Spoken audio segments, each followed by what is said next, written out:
Lena Reyes Geddes was born on the 26th of August, 1960 in a small town in Mexico. She had ambitions to pursue greater things in life. Lena was an accomplished ballerina and, with a degree in international business, she had hopes of breaking into the business world to become one of the greatest business tycoons across national boundaries. Her love for international business influenced her choice for a life partner.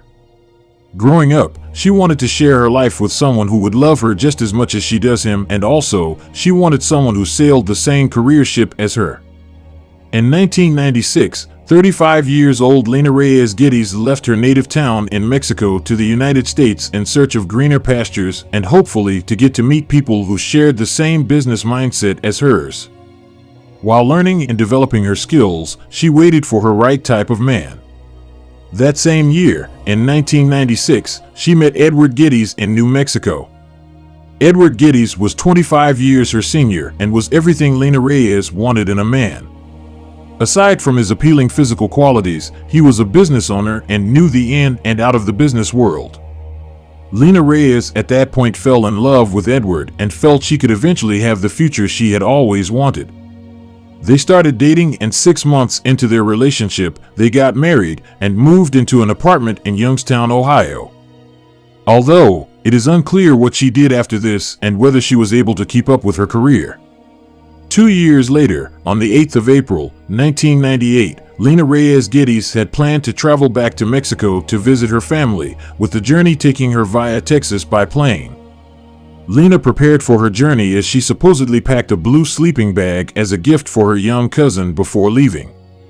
However, the day ended and Lena Reyes Geddes never arrived to Mexico, and no trace of her could be found. Her relatives in Mexico were frantic with worry when her flight never arrived at Mexico.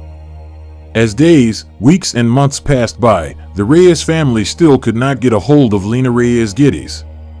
When they contacted Edward Geddes to know what had happened to his wife, he said he had not seen her since she left on the 8th of April, 1998 to visit them in Mexico. Her family became worried and had a feeling that something was wrong because it was unlike Lena to vanish with no trace. They then called the police in Ohio to report their daughter and sister missing. Edward Geddes, on the other hand, initially failed to file a missing person report until 6 months later in October of 1998 did he inform the police that his wife was missing. The first suspect in the case was Edward Geddes. He was brought in for questioning by the Youngstown police in October 1998. When he was asked about his missing wife, Edward Geddes told the state investigators that he last saw her when he dropped her off at the airport in Pittsburgh. He said Lena Reyes Geddes carried a suitcase, a cosmetic case, and a blue sleeping bag that he said was supposed to be a gift for her young cousin. He mentioned to the investigators that he kissed his wife goodbye outside the airport, and that was the last time he saw her. With no evidence pinning him to Lena Reyes Geddes' disappearance, the police struck out Edward Geddes as a suspect. Authorities in Ohio did all they could to find Lena Reyes, but no leads were ever found, and the case slowly dwindled and went cold. Meanwhile, on April 20th, 1998, in Garfield County, Utah, a civilian passing through State Route 276 milepost stumbled upon something suspicious at the Maiden Water Spring, near Lake Powell and Tickaboo. They stopped and walked over to the odd-looking item and soon realized it was a large bundle, roughly the length and dimensions of a human body, which had been discarded just off the side of the road. At that point, the passerby contacted the local Garfield County Sheriff's Department, and within minutes, officers were quickly dispatched to the scene. The officers approached the bundle and noticed whatever was inside was wrapped in a children's rug, which had a design of houses and roadways on which children could play. They then began to unroll the large rug and soon discovered a sleeping bag inside. Inside the sleeping bag was a patchwork of various plastic trash bags secured with duct tape and bound with rope. Everyone at the scene had a bad feeling about what they were about to discover as the investigators gradually cut away and peeled off the layers of tape and plastic. When the last layer came off, investigators got a shocking discovery. Lying in the discarded bundle was the body of a woman who had wounds which indicated that she had died as a result of a gunshot to the head. The woman was described as having multiple dental restorations, freckles on her face, tattooed eyebrows, and several moles, which included a unique mole on her right ear. Though her face was still identifiable, her fingers had been chopped off in what is thought to have been an attempt to hide her identity by the perpetrator. The autopsy done on her revealed that the cause of her death was as a result of the gunshot wound she had suffered. In a bid to identify her, her statistics were imputed into online databases, which described her as Hispanic or Native American with dark eyes, dark shoulder-length hair, and a freckled complexion, but no missing persons reports in the state matched her description. Despite all efforts made to identify her, nobody came forward, and she became another Jane Doe who was dubbed the Maiden Water victim after the natural spring by which she had been found. With no leads, the case went cold. In the year 2018, the Utah State Bureau of Investigation decided to appeal to the public for leads when they carried out a cold case review of the Maiden Water victim. They took the unusual step of publishing post-mortem photos of the Maiden Water victim, including a photo of the unique mole inside the arch of her right ear. That same week, police in Youngstown, Ohio, who were updating their missing persons cases, obtained a photo of Lena Reyes Geddes from the United States Department of Homeland Security. They then released the photo to the public.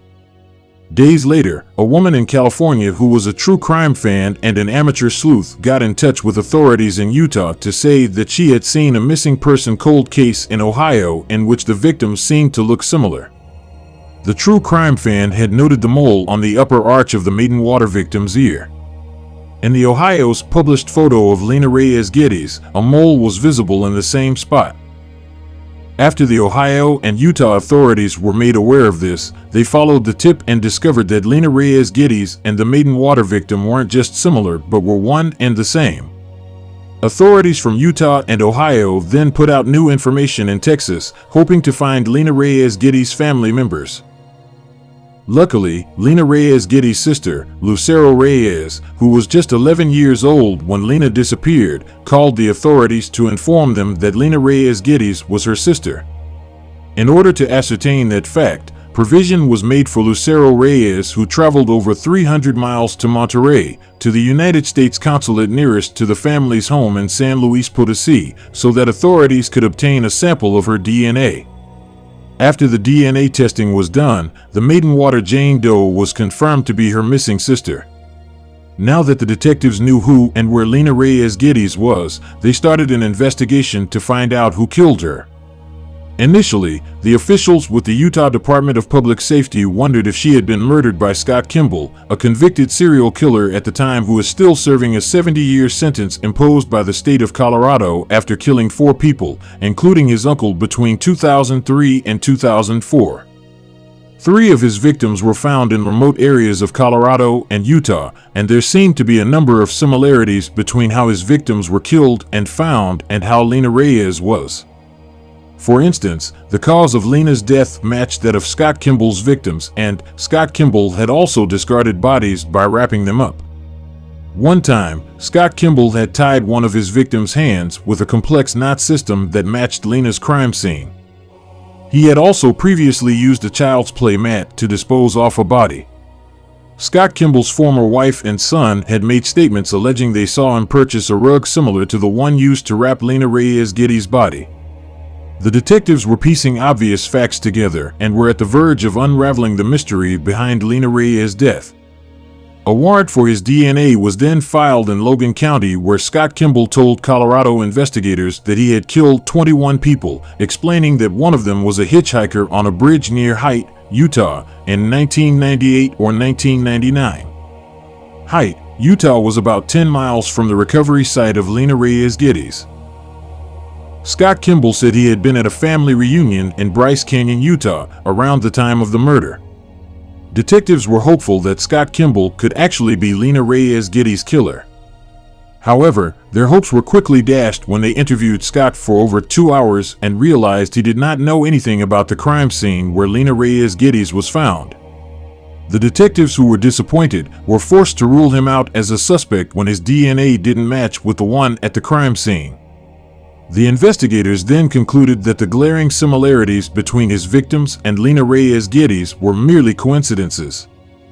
After Lena Reyes Geddes was identified, people who knew her and her husband in Ohio came forward with some tips that suggested Edward Geddes as the murderer. In 2019, investigators decided to try the new techniques in DNA analysis which were making headlines at the time, following the eventual solving of the Golden State Killer case. The West Jordan Police Department then used an MVAC, a device similar to a shop vac, to extract genetic evidence on the rope that had been used to bind Lena Reyes Geddes. During the genetic evidence extraction, 2 different genetic samples belonging to 2 different individuals were found on the rope. This caused confusion for a while until it was later realized that one of the DNA sample belonged to a not expert who detectives consulted on the case. He had accidentally added his own DNA to the sample on the rope and contaminated it. Regardless, investigators were able to isolate another piece of genetic material that appeared to have belonged to Edward Geddes. Unfortunately, Edward Geddes had died by suicide in Nevada in 2001, 3 years after Lena Reyes Geddes was murdered. It became impossible to directly compare his DNA to the one found at the crime scene because, after his death, he was cremated. However, in order to ascertain that the DNA sample found on the rope really belonged to Edward Geddes, a company called Pure Gold Forensics used familial DNA from 3 of his living relatives, one of them being his son. The DNA testing came out a match to the DNA found on the rope used to tie Lena Reyes Geddes. In 2022, the Utah State Bureau investigation then considered the Lena Reyes Geddes case solved and Edward Geddes to be the murderer. Unfortunately, he died by suicide, taking the question of why he killed his wife to his grave. It is no doubt that Edward Geddes went to a great extent to cover up his involvement in the crime and to ensure Lena Reyes Geddes' identity remained a mystery, seeing that he had cut off her fingers and traveled over 1,800 miles to dump her body in Utah where she had no ties. Some people speculate that Edward Geddes might have been a controlling man who often abused Lena Reyes Geddes and made her uncomfortable. This photograph of the 2 shows Lena looking uncomfortable while Edward Geddes could be seen grasping her firmly by the shoulders. The video of Edward Geddes' interview with the police in October of 1998 portrays a man whose only interest is to cover up his own involvement in his wife's disappearance. Like a pro, he discussed the sleeping bag she was taking on her trip as a gift for her cousin, the one in which he had already concealed her dead body. He often laughed as he tells the investigator how he secured the bag and wrapped it up tight for the journey. Furthermore, to portray himself as a loving, attentive and caring husband, he had told the detectives that Lena Reyes Geddes was wearing one of his favorite underwear that morning when she left. Some reports say perhaps Lena Reyes Geddes was actually planning to leave Edward Geddes that day, on the 8th of April, 1998, concluding that the trip to Mexico was more than a simple visit to families. We all will probably never know, but thanks to DNA and an observant true crime fan, investigators and Lena Reyes Geddes' family finally have answers as to what happened to her 24 years ago. Following the resolve of the case, Agent Brian Davis from the Utah Department of Public Safety said, "To have this answered finally after 24 years is incredible. I know it's not the answer that Lena's sister would have wanted when she found her sister, but they had suspected. In fact, quite frankly, their family thought that Edward had done something to her. They just hadn't proved it." Lena Reyes Geddes' sister, Lucero Reyes, said, "I felt like for 20 years no one would listen to me, but now I know what happened. I'm here to bring her home, not like I expected, but I'm bringing her back home with me." On Friday, August 13, 1982, around 2 p.m., 17 years old, Yayanola Lucy Yayani was playing the summer hit single Forget Me Nots by Patrice Rushen's on the stereo, filling her family's London home in Hampstead with the smooth, cheerful rhythms of the American soul singer. Lucy was enjoying having the home to herself. Earlier that day, she and her mother had visited her father at the shoe repair shop he owned in a strip of stores in Fairhazel Gardens. They had taken his lunch to him. Around 1:30 p.m., her mother Ellie had given her the go-ahead to return home and start preparing the family's dinner while she promised to join her soon enough. Lucy walked the short distance home, arriving a little while later, and got to work. As her favorite song played, she took a lamb leg out of the fridge and started making dinner for the family. She paused her task when she heard a knock at the door. She set the lamb leg on the kitchen counter and peeked out of the window. Whatever the person outside said persuaded her to go open the door. At the doorstep stood a man in his early 20s. Being short and skinny, his hair was blow-dried and buff in such a way that he resembled his favorite actor, John Travolta, from the movie Saturday Night Fever. Lucy was a bit surprised to see a strange man standing in front of her home and wondered what he needed. A neighbor passed by and spotted Lucy and the man at her doorstep. They seemed to be having a conversation, and Lucy was said to have been at ease with the stranger, laughing even. However, 20 minutes after the neighbor spotted them, he heard a scream but did not pay much attention to it. At about 3 o'clock in the afternoon, Lucy's parents, George and Ellie, arrived home, expecting to find their daughter busy making dinner as she had been instructed, but they were surprised at how silent everywhere was. They checked the kitchen and there was no sign of her. 2 pieces of Lucy's jewelry, a broken ankle chain and an earring, were scattered about the stairs and the floor. The leg of lamb Lucy had brought out of the fridge was still sitting on the kitchen counter. When they called out for her, and she didn't answer, they knew something was wrong. They started to panic because it was unlike Lucy to leave the home without prior notice. They rushed into her bedroom in search of her, but she wasn't there either. However, as they entered their own bedroom, they were greeted by a sight beyond their worst imagination. On their bed laid a partially naked Lucy's dead body. Her t-shirt and bra had been cut right through the middle, exposing her bare chest. She was also naked from the waist down. Her hair and clothing were drenched with water. Words could not describe how horrified and devastated Lucy's parents were.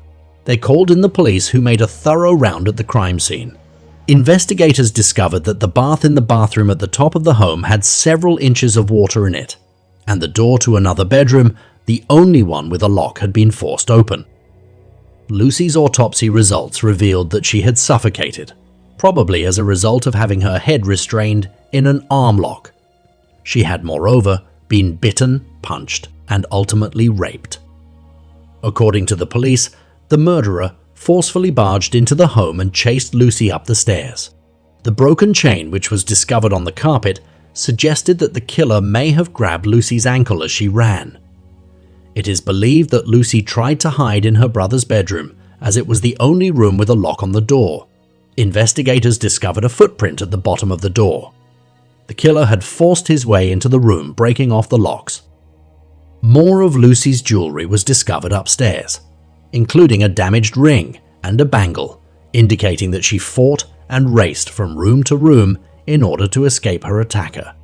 Since her clothes and hair were completely drenched, the police suspect that the attacker finally cornered Lucy in the bathroom as she tried to hide in the bathtub. Lucy's murder horrified the neighborhood and spurred a massive manhunt, but it took decades for the case to be solved. Evidence such as semen was found on Lucy's body, but as DNA testing was not available in 1982, the sample was useless at the time. Unknown finger and palm prints were also removed off the bath's rim. The murder of Yanula Lucy Yani generated a lot of media attention. A week after her murder, Lucy's sister Maria bravely recreated Lucy's final movement as she walked home from the shoe repair shop for the television program, Police 5. In Belsize Road, a mobile police station was set up where more than 1,000 people gave witness accounts and fingerprint samples. No one was able to identify the individual who had knocked on the Yanni's door despite the intensive police investigation and community help. Investigations showed that Lucy, Maria, and their mother, Ellie, were followed twice by a guy close to their home 3 months prior to the murder. He was described as being between the ages of 22 and 25, standing at 5 feet 6 inches, with a Mediterranean complexion and having black hair that was combed back. On the 1-year and 2-year anniversary of Lucy's murder, further appeals were submitted. In 1984, on BBC Crime Watch, a composite sketch of the man Maria and her mother had seen was displayed. The case was once again featured on BBC Crime Watch in 2000, however, This time, there was no resolution. In 2003, 5,000 appeal flyers were distributed to nearby homes and a £10,000 reward was offered for anyone who had a vital lead that could pinpoint the culprit. Metropolitan officers and scientists have routinely examined Lucy's murder case over the years to see if advancements in forensic science would offer some clues. An incomplete DNA profile for a semen stain on the bedspread where Lucy had been discovered was taken by a scientist in 1999. Additional testing revealed that it matched the fragment of DNA retrieved from Lucy's body. In 2003, a near-complete DNA profile of the semen stain on the bedspread was acquired using a more advanced profiling approach. The DNA profile was checked against the National DNA Database, but there were no matches. Even though the case was reopened, it could not progress any further. 12 years later, in December 2015, a man named James Warnock from Camden, northwest London, was arrested by the police for having pornographic photographs of children. Police had no idea they had caught a killer. As a routine, Warnock offered a DNA sample that was entered into the national database. Surprisingly, his DNA was a nearly perfect match with the semen discovered on the bedspread where Lucy was discovered. The likelihood that the sample may have come from someone else was assessed to be 1 in a billion. A break in the case came when police had started to believe that Lucy's murderer was either dead or had relocated overseas. Investigators had looked into Australia and Cyprus, not knowing that the perpetrator remained in the neighborhood the entire time. On January 12, 2016, officers tracked James Warnock down and discovered him waiting for them while quietly drinking beer in his underwear. Aside from the police matching his DNA and fingerprints, they were able to confirm that the sketch created from eyewitness accounts of the culprit was startlingly close to photographs of James Warnock that had been taken at the time. James Warnock was taken into custody first for a murder investigation and then for rape. Warnock, who was 22 at the time he killed Lucy, lived with his wife, a little more than half a mile from the Yayanis' family home, and had been working as a tiler in a nearby street. When questioned by police about the murder, Warnock claimed he liked to chat and have a laugh and had a similar appearance to John Travolta at the time of the crime. He denied raping and killing Lucy. He said to the police in many interviews that he had been seeing Lucy in secret after she drew his attention when he allegedly brought some boots into her father's shoe repair shop. He claimed Lucy had a lovely smile. He went on to tell investigators that he and Lucy happened to run into each other by coincidence in another store and struck up a conversation. According to him, they subsequently met 6 or 7 times, and their relationship quickly became intimate, and that explains why his DNA was found on the bedspread. Officers were able to quickly refute Warnock's assertions because a medical examiner and Lucy's family had revealed that she had been a virgin before being raped and killed. During the trial, despite evidence to the contrary, James Warnock insisted that he used to visit their home to have sex with Lucy, forcing Lucy's brothers, Rick and Petros, as well as her sister, Maria, to sit through his arguments. They wept and hung their heads as he told jurors of fictitious sexual encounters, saying, "It was always nice. It was not, vigorous or anything. We didn't go mad. It was very quick. It was gentle." The prosecution maintained that in the months leading up to the murder, James Warnock was allegedly stalking Lucy on the street because he had seen her and was attracted to her. However, they had never been close, and when he saw her coming home alone that day, he simply knocked on her door and saw a chance to carry out his evil deed. James Warnock, who compared himself to his favorite actor, John Travolta, saw himself as an irresistible young man who thought every woman would fall at his feet when he asked. When Lucy rejected his attempts to charm his way inside, he was probably hurt by her rejection, and so he broke down the door to get inside and pursued her up the stairs, where he eventually accomplished his horrible task. The trial lasted for just 2 hours, and a jury at the Old Bailey found James Warnock guilty of murder, and Recorder of London, Nicholas Hilliard QC, sentenced him to life in prison with a minimum of 25 years. James Warnock was also given concurrent sentences of 20 years for rape and a 4 to 5 year sentence after pleading guilty to 6 counts of disseminating pornographic pictures in 2013. Lucy's brother Rick claimed that the incident had left the family forever damaged. The magnitude and horror of what happened that day is indescribable. We never gave up hoping and are truly grateful to the police for finally bringing him to justice, Rick said. Thank you all for watching. Let me know what your thoughts about this case are in the comment. Sherry Black, a cherished great-grandmother, was brutally murdered in November 2010, shocking the neighborhood of South Salt Lake. Utilizing every tool at their disposal, investigators followed leads and questioned suspects to determine who would have perpetrated such a heinous murder and why. But for almost 10 years, the case would remain unsolved and justice was elusive. Now, the police has the suspect, and the reason he killed Sherry Black will shock you. Sherry Casey Black was born on the 14th of October 1946. Before her murder, she was married to Earl Black, her high school sweetheart. They have one daughter, Heidi Miller, who subsequently married and blessed her parents with many grandchildren. Before her unfortunate demise, Sherry had a very active role in her daughter's life as well as the lives of her 6 grandchildren and newest great-grandchild. Her first grandson had just arrived in Chile to start his mission for the Church of Jesus Christ of Latter-day Saints, and she was expecting another great-grandchild. Unfortunately, the evil ones wouldn't allow her live to meet her second grandchild. On November 30, 2010, Sherry Casey Black was murdered in the little bookstore she owned on her property in South Salt Lake City, Utah. She had been assaulted and stabbed before her husband, Earl, returned from a conference meeting late at night. Earl instantly dialed 911 for assistance. At the first phase of the investigation, the detectives concluded that the victim did not know the person who killed her and that the murder was an unplanned, random act.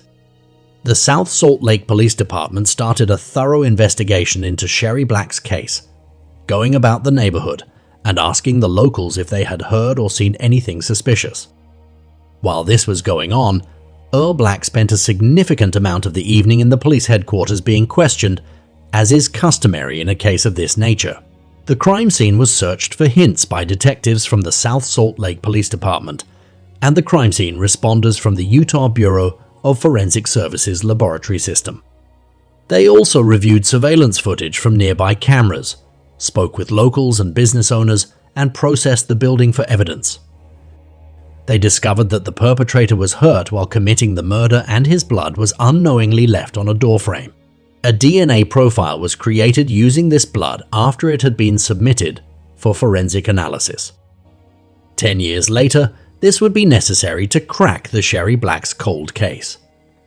The Combined DNA Index System, CODIS, was where the DNA profile was uploaded, and the DNA profile continued to cycle through the database every week in search of a match. Sadly, no match was ever discovered. This indicated that the offender had never caused harm to anyone where he might have left his DNA at a crime scene, or that he had never been apprehended and had his DNA properly obtained in connection to his arrest. Police found it especially puzzling that there didn't appear to be any robbery evidence at the crime scene.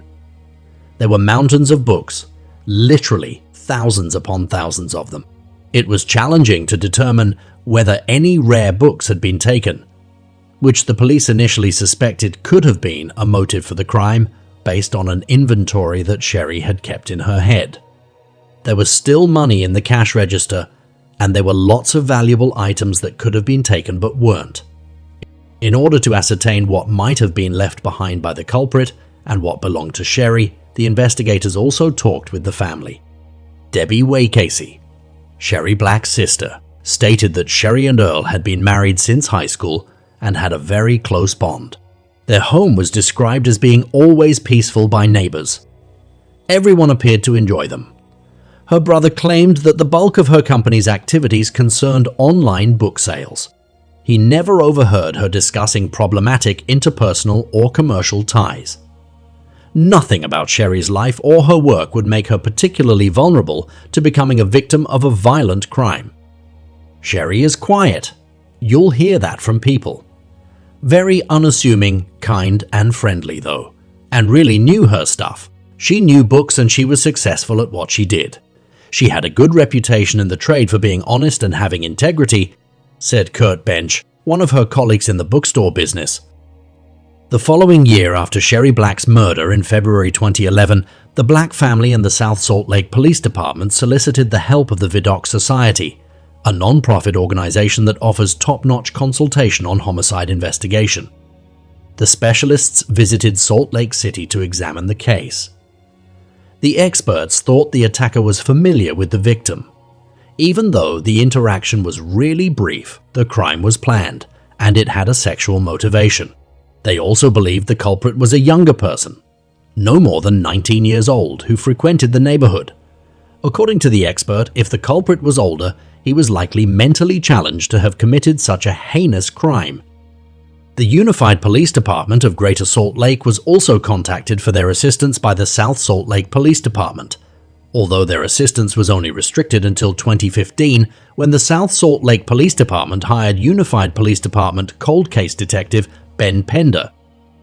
Two of the Vidocq experts, Richard D. Walter and Patrick J. Zierpauli, independently traveled back to South Salt Lake City in May 2015 for a 2-week period to collaborate with the investigators on the case.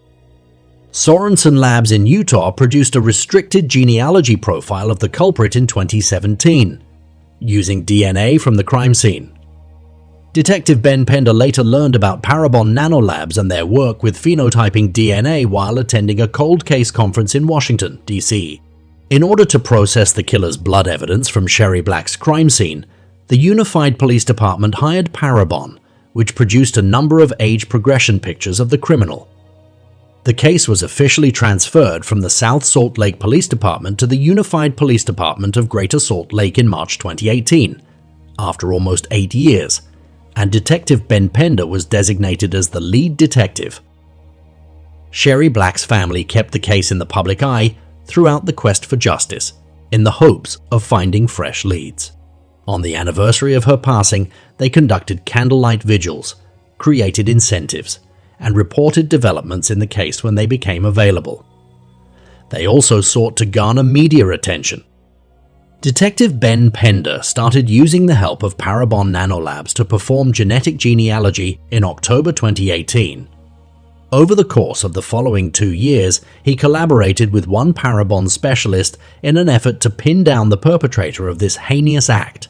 Detective Pender started to visit potential ancestors of the criminal's family tree in April 2019. He and the genealogist might then use this to whittle down and rule out potential suspects as they narrowed down their focus. Detective Pender traveled all over the United States, visiting members on the family tree and asking questions that may eventually help to identify the murderer. He worked with the Parabon genealogist in between his travels, and she would recommend subsequent actions based on his findings and her research. The genealogist discovered that someone had submitted a DNA profile into GEDmatch in the fall of 2020, a few days before deciding whether Detective Pender was to travel east again or travel towards the west. The submitted DNA profile looked a whole lot closer to the murderer. The genealogist advised Pender to fly to Sacramento, California, and meet with a certain woman who turned out to be the crucial piece of the puzzle investigators were seeking for the Sherry Black's case. When Detective Ben Pender arrived at her house, she warmly invited him into her home after he introduced himself. She further allowed him to collect a DNA swab from her for analysis. Detective Pender met her adult son, who was home at the time. Pender had a conversation with her son and inquired about the possibility of him knowing about a child from his past. The man disclosed to Pender that a woman had long ago suggested that he might be the father of her child, but left the matter unresolved. He also consented to a DNA test. After fitting the puzzle pieces together in his head, Detective Pender was convinced he had finally met the right match.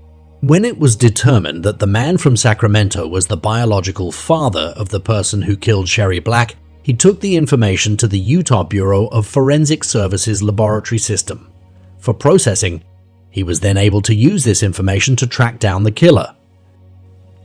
After being located, the offender's DNA had to be lawfully obtained in order to verify a one-to-one match with the samples taken from the crime scene. Law enforcement secretly collected this sample, and they received the outcomes they had been seeking for 10 years. Adam Durbrow of Orem, Utah, who was 19 at the time of the murder, was consequently apprehended in October 2020 and accusations were made against him.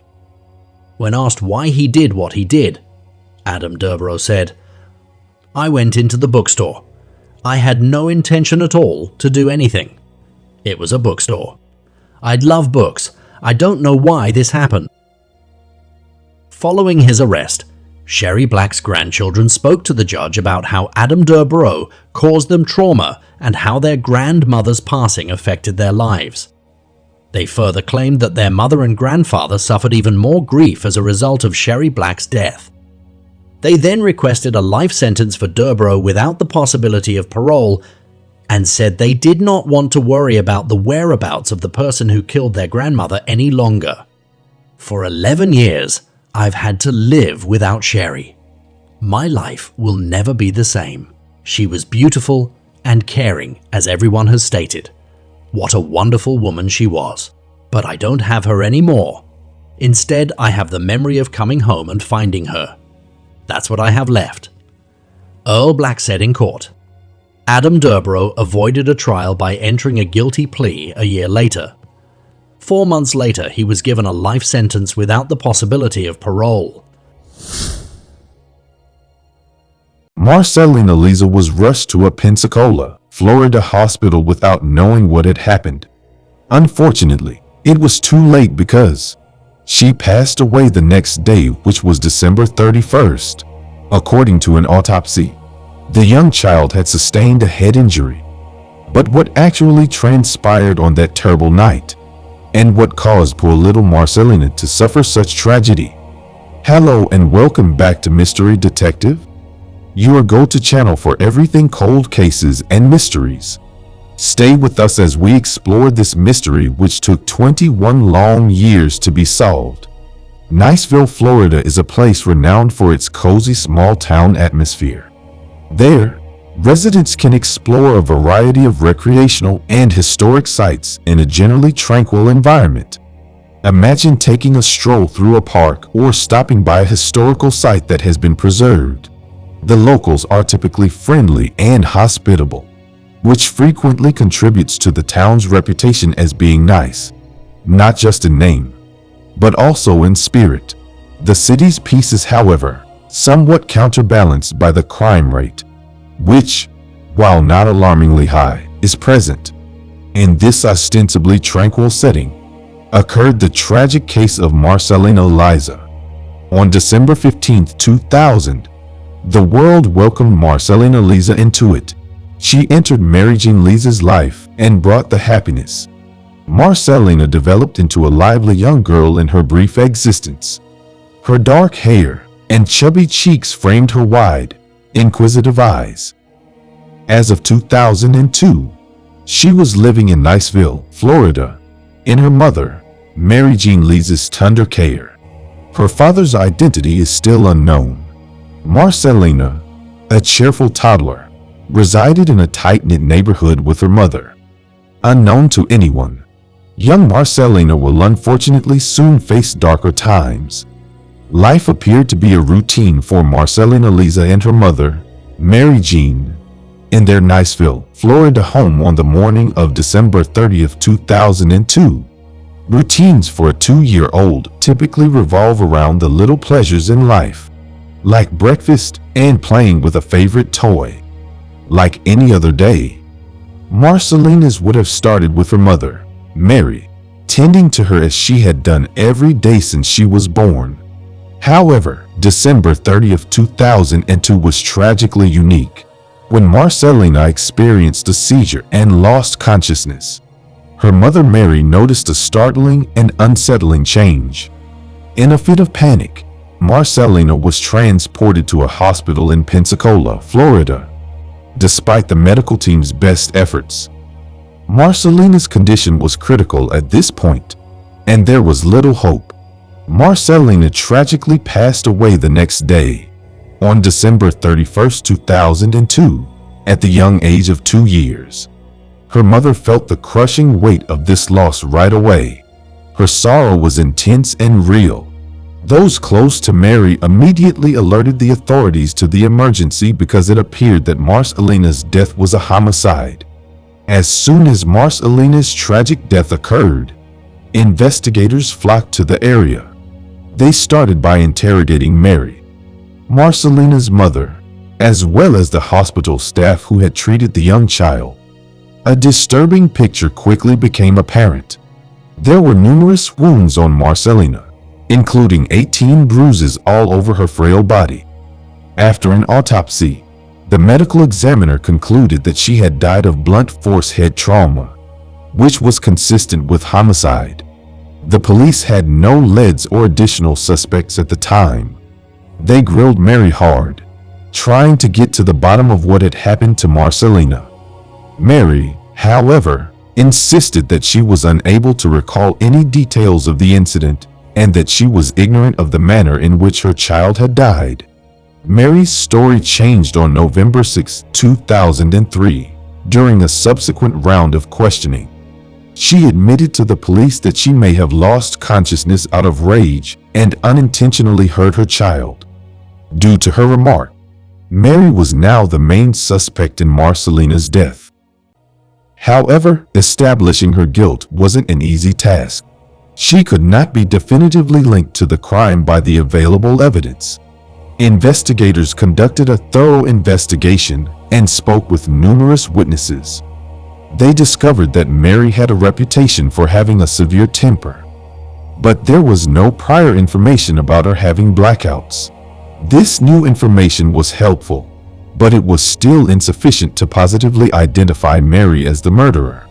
Marcelina's case heartbreakingly started to stall as the leads grew stale and the evidence remained circumstantial, ultimately becoming a cold case that left the community searching for answers and justice for a young life taken abruptly. Even though it had been almost 2 decades since the tragic death of Marcelina Lisa, Captain David Allen of the Okaloosa County Sheriff's Office had not forgotten about the case. And his team of hard-working detectives wasn't prepared to let this cold case remain unsolved. They determined that it was time to re-examine all of the evidence related to Marcelina's passing after nearly 19 years. The team took a methodical approach. They desired to approach the evidence with fresh eyes, challenging all of their presumptions and casting doubt on others. For a new assessment of the case, they contacted the medical examiner's office. Could the initial analysis have contained an error somewhere? Captain Allen and his team were eager to learn the answer. There was a significant development in April 2021. A painstaking autopsy of Marcelina's remains was performed by the medical examiner, who made the tragic discovery that the young child had suffered from shaken baby syndrome. This condition typically occurs when a parent or caregiver shakes a baby or toddler violently out of frustration or anger, which is frequently sparked by a child's persistent crying. The child's brain moves back and forth within the skull as a result of this violent shaking, resulting in bruising, swelling, and frequently fatal bleeding of the brain. The reevaluation of this case took into account factors other than just the medical aspect. The team of detectives led by Captain Allen were aware that they required more. They dug through old records and conducted fresh interviews. They suddenly found themselves knocking on doors and conversing with individuals who might be able to provide the final pieces to this terrible puzzle. When Marcelina passed away, her mother reportedly told investigators that she had blacked out and was unaware of how her daughter had died. But as more witnesses came forward, the investigators began to hear a different account. For the first time in almost 2 decades, the pieces of the puzzle were coming together to form a coherent and unsettling picture as the evidence mounted. Captain Allen, who had the newly obtained evidence and testimonies in his possession, addressed the media, saying, "Based on the evidence we had and new interviews, we were able to submit an arrest warrant for felony murder on the mother. One can only imagine Mary Jean's shock when police officers showed up to take her into custody on September 23, 2022, almost 20 years after the tragic death of her daughter, Marcelina. After her daughter passed away, Mary relocated to California. She was apprehended there by deputies from the Yuba County Sheriff's Department. She was detained in the Yuba County Jail without bail. She was later returned to Okaloosa County, Florida, by the authorities, where she would be charged with at least one charge of murder.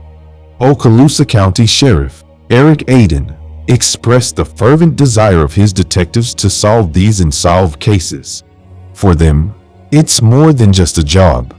They are committed to searching for every piece of information that might reopen a case that has stagnated because they are passionate about their role in delivering justice.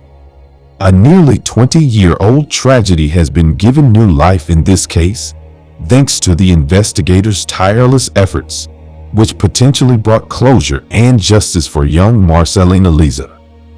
1985 born, Mary Jean Liza was caught in the eye of a terrifying storm. She was a 38 years old Asian or Pacific Islander woman. Mary resided at 2324 Prytania Circle in Navarre, Florida, for a few years following the passing of her daughter. Mary appeared to live a normal life, but she was notorious for having a hot temper. Her relationships were characterized by this quality, which cast a negative light on many of her interactions. Her temper was more than a simple annoyance. It was a dominant personality trait that could explode violently. Sadly, no one in her life seemed to be able to control this aspect of her. Although Mary had no history of criminal activity, her temper has now tragically come into conflict with the law. Given that she has never been convicted of a crime before, she is at a dark crossroad that no one would have predicted for her. Friends, neighbors, and other members of the community are still processing the shocking incident that resulted in her arrest. To find out what went so horribly wrong, the police were contacted right away. The tragic circumstances surrounding the death of the young child, Marcelina Liza, are revealed by the details of this story. The details in the arrest report provide insight into a family arrangement that was rife with conflict and eventually ended tragically. Mary Jean Liza, Marcelina's mother, did not have primary custody of her at the time, and she already had a case filed with the Florida Department of Children and Families. The primary guardians of Marcelina, whose names have not been made public, were planning a trip out of town. The Department of Children and Families gave Mary Jean permission to stay with Marcelina for an extended period of time because they value family. The agreement went into effect on December 20, 2002. The first few days of the visit seemed to be going smoothly. 3 days after the overnight stay started, a caseworker went to the house. The caseworker saw Marcelina during the visits as active and healthy, with no indications of harm or distress. A couple of days later, on December 29, Mary Jean's sister visited the house and also observed that the youngster seemed secure and healthy. Then December 30, 2002 arrived. This would turn out to be a crucial and disastrous day. Mary Jean and her daughter were home alone on this particular day. An unidentified witness later picked them up and noticed something suspicious right away. Marcelina was unresponsive and drowsy. The witness inquired about Marcelina's condition from Mary Jean out of concern. Mary Jean responded by stating that Marcelina had been ill for a few days. Mary Jean had not taken her daughter to the doctor despite the illness. The day went on, and the situation got worse and worse. A terrifying turn of events occurred after Mary Jean changed Marcelina's diaper. Marcelina started to convulse and her breathing stopped. The witness and Mary Jean hastily drove the young girl to Twin Cities Hospital in Niceville in an effort to get medical help. When she was being examined, They found that she had a total of 18 contusions. A subsequent CT scan revealed persistent blood clots on the surface of the brain and signs of brain shrinkage. She was consequently transferred to Sacred Heart Hospital in Pensacola. But tragically, she did not survive. Mary was detained without bail while she awaited her court date and was forced to spend time in the bleak Yuba County Jail. There, she was listed under the official name Mary Jean Lisa. She was given a date to put on her calendar, February 13, 2023, as the seriousness of her predicament grew more and more apparent. The date was supposed to be a pre-trial conference rather than a trial. It was a significant stage in the legal procedure. The prosecution and defense would meet before the judge during this crucial pre-trial conference. Usually, they talked about the evidence, thought about possible plea deals, and set the stage for how the trial might proceed. This conference would be a turning point in Mary's life, possibly determining the course of her future. The specifics of what happened during Mary's pre-trial conference are currently being kept a closely guarded secret because they have not yet been made public. Sheriff Eric Aden didn't think twice about taking a few minutes to address the neighborhood about the unsolved murder of Marcelina Lisa. He acknowledged the investigators at the Okaloosa County Sheriff's Office for their unwavering commitment. He specifically expressed his appreciation for the Criminal Investigation Division's steadfast dedication to the case. Sheriff Aden emphasized that he and his co-workers have a strong desire to re-examine old cases. They take a firm stance. Even if there isn't a quick fix, they are committed to looking, learning, and probing. Their goal is to gather any piece of knowledge or tiny piece of information that could bring them one step closer to solving the cold cases. This spirit of tenacity is best exemplified by the Marcelina Lisa case. It was evidence of the lengths the team would go to see that justice was served. Families, neighbors, and friends felt compelled to reach out as details emerged, and the community sought resolution, reaffirming their faith in the police and their pursuit of the truth. What do you think about this case? Do you think Mary Jean Lisa intentionally shook her daughter to death? Let us know what you think in the comment. Thank you for watching. Do not forget to like, share, and subscribe to our channel for more videos like this.